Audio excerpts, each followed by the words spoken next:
Hello dear students, welcome back to our civics class. You are watching Chaya ma'am, and today we are going to start with the new chapter and our last chapter of the syllabus, that is the judiciary system. Okay, so we have three sections in this: the Supreme Court and the High Court and the other codes which come below the High Court. Okay, so we will be learning about the judiciary system. First, let me make you understand what do you mean by the judiciary system. Okay, so judiciary is actually an integrated system. It's already written here, you can read: single integrated judiciary system. Now what do you mean by this single integrated judiciary system? Okay, so it is actually it is a system of the courts for the union and the state governments, with the Supreme Court at as its apex. Apex means at the very top level.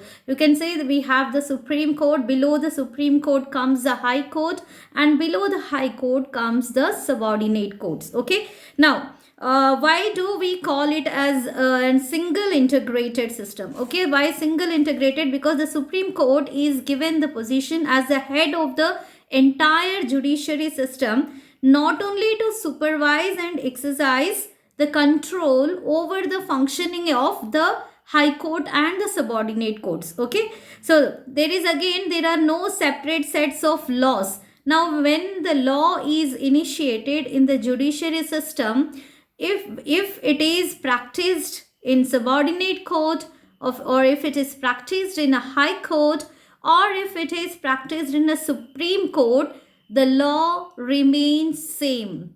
As per the Indian Penal Code IPC sections, the laws remain same, and procedure and the process, everything remains same in all the three courts. Okay, then what is the difference? The difference is that the matters related to the panchayats, we have panchayat courts, then above that we have the subordinate courts, we have the district courts, we have the civil courts, commercial revenue courts. So it is all classified, and all these come under the subordinate courts, where it focuses on the particular provinces inside the district.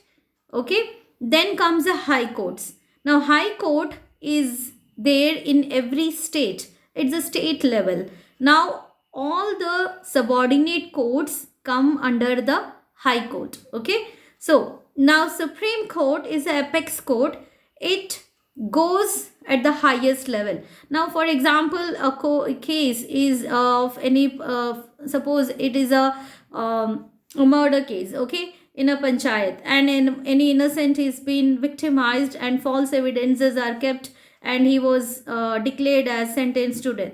Now the victim wants to appeal in the High Court, he can appeal in the High Court, and there also if he doesn't get justice, but still he feels that he deserves the justice, and his side is very clear and evidences are negotiated, then in that case the person is having the right to appeal in the Supreme Court. Okay, so this is what is the power of the Supreme Court. That's why we call that it is the apex of the court.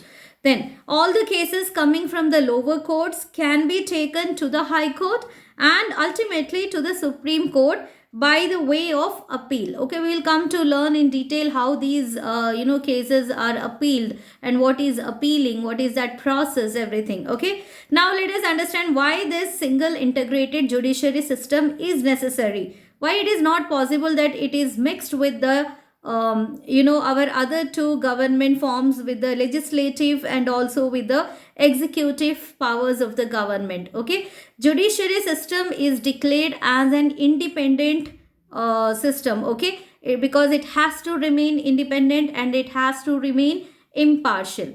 Now in foreign countries it is like there is it is set up unlike the double judiciary setup in the USA. This is because of the following reasons in India, but it is not possible because we are having a democratic representative, a democratic government, and administration of justice actually assumes special significance in the view of the rights of the individuals. Okay, so it takes a special significance, so in the rights of the individuals. Then second point is that an independent and supreme judiciary is essential for the federal governance. Okay, now what do you understand by the federal governance or the federal setup? Okay, the federal setup actually shows that there is a constitutional division of powers between the executive, legislative and judiciary. If okay, so executive, legislative and judiciary, the three differentiations or categories of the distribution of the powers. And we have already seen the executive and legislatory in the chapter 1 in the Union Parliament, and also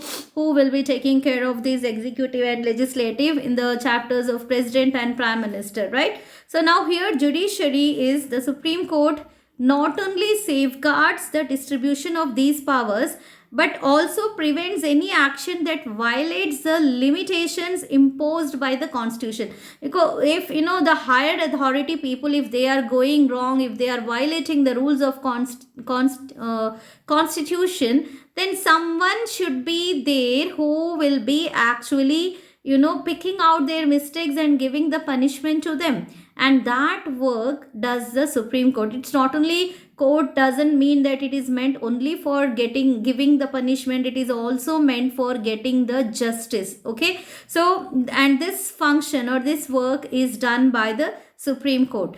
Now Supreme Court doesn't show any kind of partiality towards any particular government. Neither it is the ruling government or the people in the opposition government, or if it is in favor of any particular state, or it is in favor of any particular union territory, any particular religion, any particular community, creed, clad, etc. Okay, that means Supreme Court gives his justification or gives his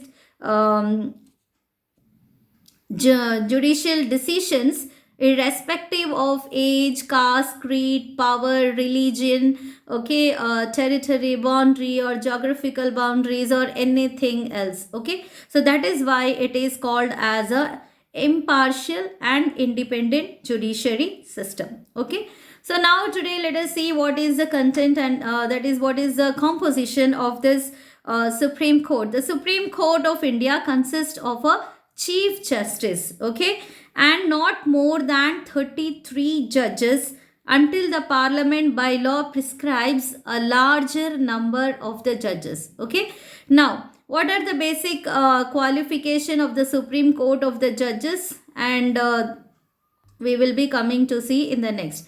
So here we have already seen what is the need of the single integrated judiciary system. Supreme Court is the head of the entire system and exercises full control on all other courts.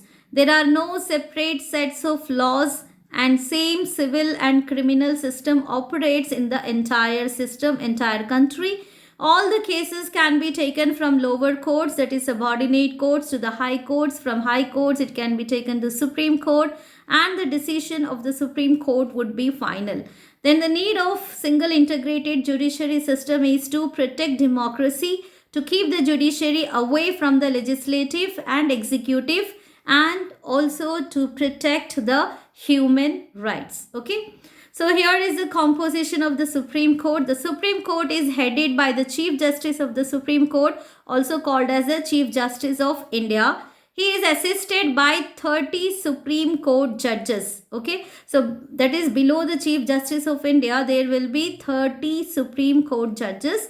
If required, if in any particular situation, if required, Parliament can increase the number of Supreme Court judges to clear the pending cases. Okay, now the Chief Justice of India, CJI, or Supreme Court judges, that is 30. So the total composition will be 31. Okay, so this you have to keep in mind.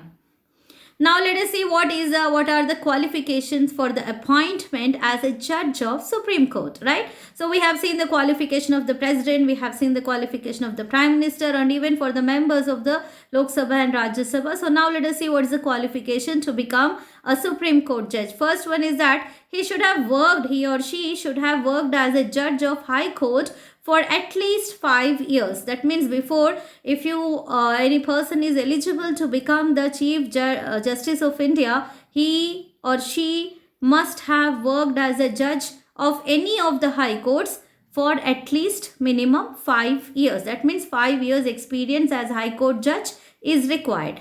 Then again, behind that, the person should also worked as an advocate in a high court 1, 2 or more, or at least 10 years. That means now, if to become a high court judge, first they have to at least become the advocate in the high court for 10 years, and those who have completed as their practice as advocate in the high court for 10 years or more, they are only eligible to become the judge in the high court. Okay, and that person is eligible to become the judge of the Supreme Court.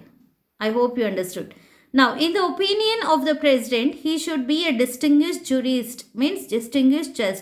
It's not like, there might be many advocates, right? Many advocates are there, but all advocates are not the best and known advocates. Now, how these advocates are known that they are the best? By their way of tackling the cases, number of cases they have successfully completed without causing any harm to any innocent.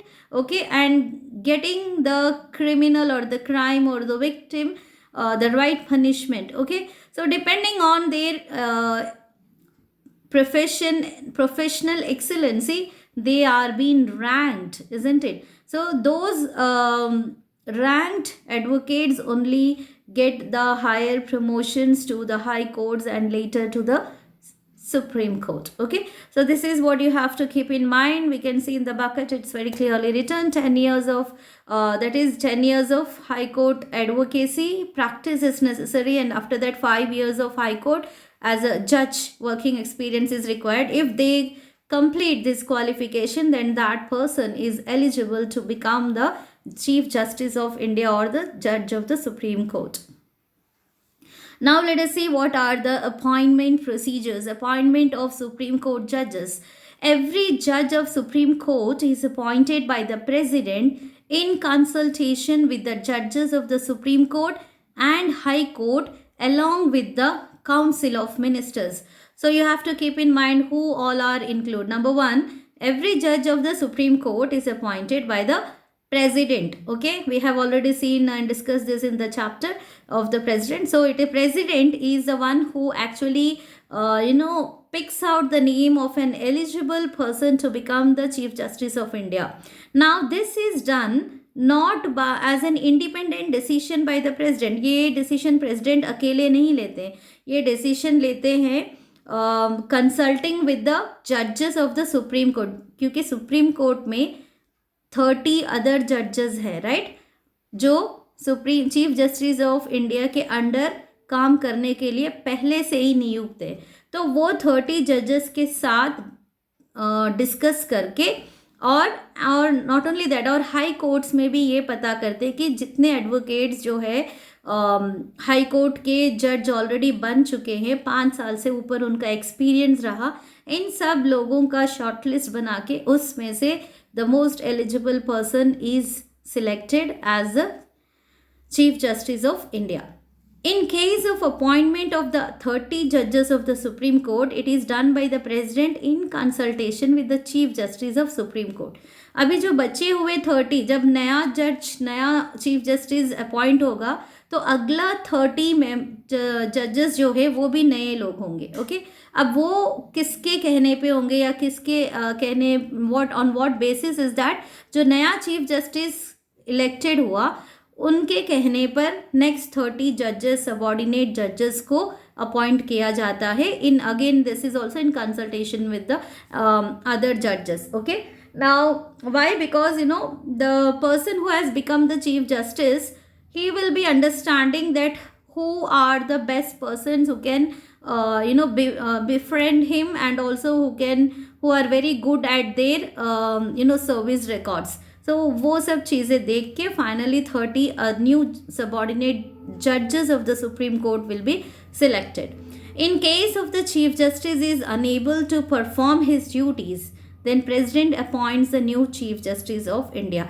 अगर President को लगा कि ये Chief Justice जो इतने सारे after all this analysis and evaluation ही एक व्यक्ति को चीफ जस्टिस ऑफ इंडिया बनाया जाता है, और उसमें भी अगर लगता है कि ये इंसान से नहीं हो पा रहा है, संभाला नहीं जा रहा है, और he is not the right person, then the president has the right to select another new chief justice for India. Okay, now today let us again see what the appointment of the ad hoc judges of the Supreme Court. Now the Chief Justice may appoint a judge of a high court as an ad hoc judge of the Supreme Court for a specific period as necessary. Okay, Chief Justice of India का authority बनता है कि अगर उनको कोई ad hoc जज की ज़रूरत है सुप्रीम कोर्ट में, उनके साथ ये 30 जजेस के अलावा for some period of time.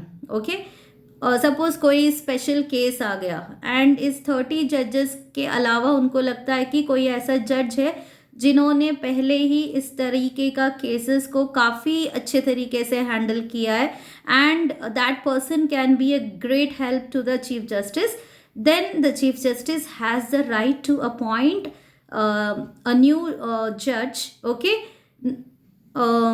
for some particular period of time, maybe like 3 months or 6 months, or even it goes to 1 year, okay, like that. Such appointments of ad hoc judges of Supreme Court is done by the Chief Justice of India in consult. Again, this is also done in consultation with the President and the Chief Justice of the High Court concerned, okay. High court concern means जिस high court के लिए ये appoint कर रहे हैं उस high court के जज के कंसल्टेशन और प्रेसिडेंट के कंसल्टेशन, दोनों के कंसल्टेशन लेके ही चीफ जस्टिस ऑफ इंडिया इस जज को अपॉइंट करेंगे. समटाइम्स रिटायर्ड जजेस of supreme court may also be called back again to act as add hoc जजेस. ओके, कभी कभी ऐसा होता है कि कुछ जो सुप्रीम कोर्ट के जजेस रिटायर हो जाते हैं after a particular age of 65, they get retired. In that cases also if required, अगर ज़रूरत पड़ी तो chief justice of India have the right to call them and ask them to work back as a ad hoc जजेस. Okay, so now let us see what is the term of office of the supreme court जज. A judge of Supreme Court can hold office until he reaches the age of 65 years. Okay, that is 65 years तक वो supreme जो court के जज बन के काम कर सकते हैं. In case of resignation, the Supreme Court judge needs to submit the letter to the president. अगर 65 years से पहले कोई भी chief justice want to take a VRS, okay, that is voluntary retirement service, he can, but he has to give a resignation letter to the president showing the genuine reasons. Okay, now if a Supreme Court justice is found to be incapable in discharging his duties, then we undergo the process of removal or impeachment, as we have seen in the case of president and prime minister. So a judge of Supreme Court can be removed only by the president. Okay, no other person is having the right except the president on the grounds of proved misbehavior or incapacity. ऐसे ही नहीं किसी को कोई supreme court के जज को impeach किया जा सकता है, राइट? उसके लिए आपको सॉलिड रीजंस चाहिए. You have to keep solid proof and show that this person has done any malpractice in giving decisions. अगर किसी पार्टी का फेवर में दिया या किसी व्यक्ति के फेवर में दिया या फिर किसी स्टेट के फेवर में या फिर किसी हाई रिच पर्सन के फेवर में, जो भी हो, अगर कोई भी अपने ड्यूटीज़ में किसी भी तरह का चूक दिखाया या फिर he showed any kind of irresponsibility or incapacity, so in that case it should be proved. That word is very important. It should be proved. Okay, and if the evidences show that this person has really misbehaved, then he will be impeached. Okay, he or she will be impeached.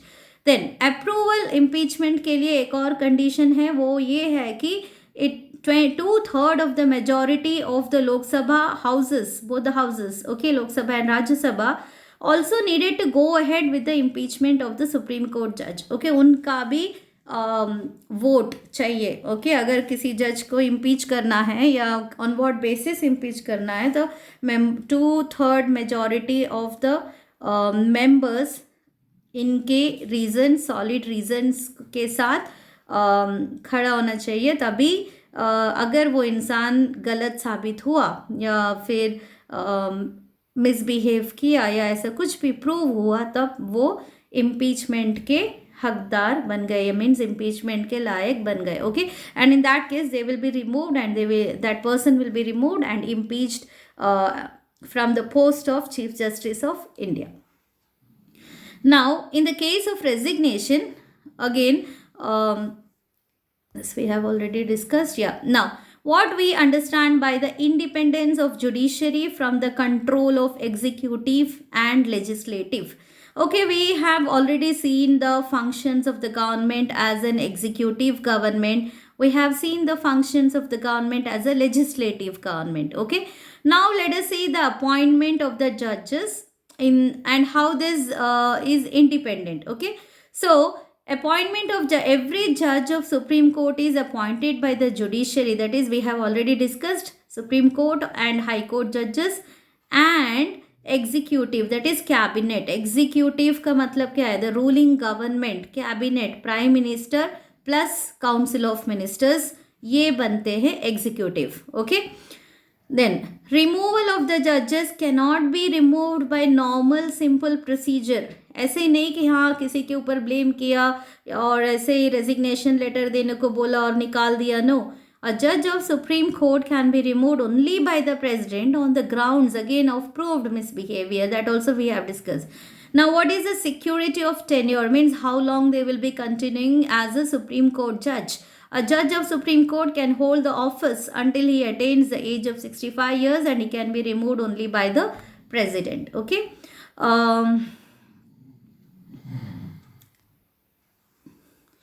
Then, independence of the judiciary from the control of the executive system, that prohibition of the practice after, okay, this slide we will skip.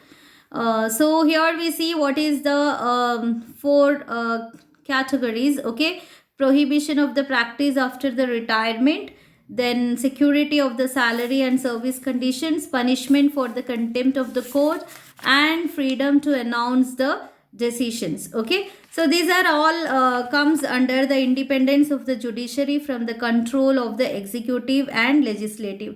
Number 1 is that appointment of the judges. Okay, so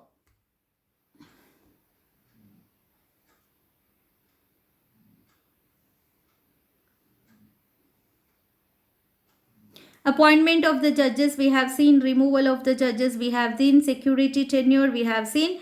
Then securities of the salaries, and we will see that prohibition of the practice after retirement. What is that? Supreme Court judge are paid handsome pension, but they aren't allowed to practice after retirement. So they are not allowed. Supreme Court judge is not allowed to practice after the retirement. They will be getting a good lump sum amount as their pension. And this is done so that the Supreme Court judges don't get partial towards any prospective future employer. Okay, and this is done because if they continue even after their retirement, then they will be more tend to become partial towards any other employer or any other political party or group or state, etc. And to stop this, the Supreme Court judge is not allowed to continue after the retirement. This also stops them from using their influence on their other former colleagues if they are allowed to practice. Again, they cannot put much pressure or influence the other group, okay, who are their subordinates, etc. Then let us, so this is how what we study about the different systems. So here we also discuss about the freedom. They have the freedom to announce the decisions and the decrees. And if any problem is there with their decision, it should be criticized in the public. And punishment of the contempt of the Supreme Court can punish for the court contempt. So court contempt means any misbehavior by any of the advocates or any of the judges, subordinate judges, or any of the people who break the court rules or laws, then Supreme Court judges is having the right to punish such people. Okay. So these are the things that we see today. In the coming video, we'll continue with the rest of the chapter. Thank you and have a wonderful time.